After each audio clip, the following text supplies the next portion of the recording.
All right, I want to quickly go over how to create kind of a terrain for your winter scene. So it's going to be pretty straightforward.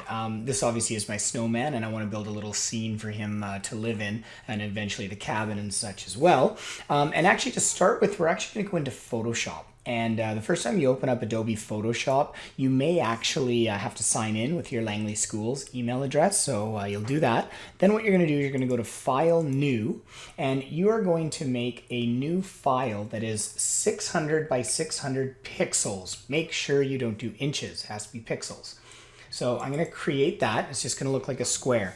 And the idea here is we're going to create what's called a displacement map. And the idea of a displacement map is we're going to use different shades of gray, okay, so a white, black, shades of gray, to create kind of a bumpy texture.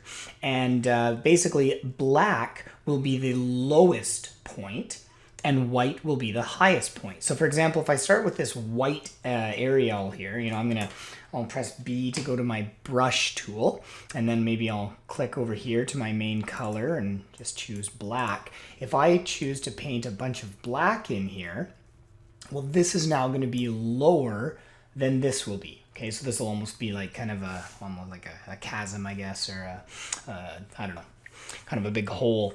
Now, I can do that wherever I want, and you just kind of have to think about what you want your place to look like. I might add a few shades of gray as well. You know, gray is just going to be obviously not as much. Okay, remember, white is the highest point, black is the lowest. So just kind of keep adjusting stuff. And some people will make a few of these, right? Because they'll do the first one, they'll figure out how it works, and then they'll decide, oh, I want to do something different with my map. Maybe I'll have a little white area right over there. I kind of like it if maybe I put some gray shades around the edges, so the edges aren't completely, what you'll find is when you actually displace it, the edges will just kind of go really sharp sometimes. So I'm just going to put a little bit of gray around there. So we have something like that. Maybe I'll add a little more, whatever. Okay, when you're done, what you're going to do is you're going to go to File, Save As, and you're going to save this into your actual folder where your winter scene is. So most of you guys in your H drive will have a 3D Studio winter scene, and I'm going to save it as a JPEG, and I'm just going to call it my displacement map. It's very, very, very important that it gets saved in the same folder as your actual scene. Okay, so I'm going to save that, click OK, and I'm done. I can always go back to it, but for now, I'm done. So now, let's jump into 3D Studio here. What I'm going to do is I'm going to create a plane, P-L-A-N-E, to be my surface. So I'm going to go over to my new object. I'm going to choose plane. Then I'll make it, I don't know, relatively pretty large compared to my scene there. And you can always change it a little bit, but I don't know, I think this will work just fine. The most important thing though, here I'm just going to turn on edged faces, is you need to make sure that you have enough sections or segments that you can actually get this displacement map to work. Because if it's just 1 by 1 for length and width, it's not going to do anything, right? So instead, we're going to take it up to 10 length and 10 width. That should be enough to give us a pretty good displacement map.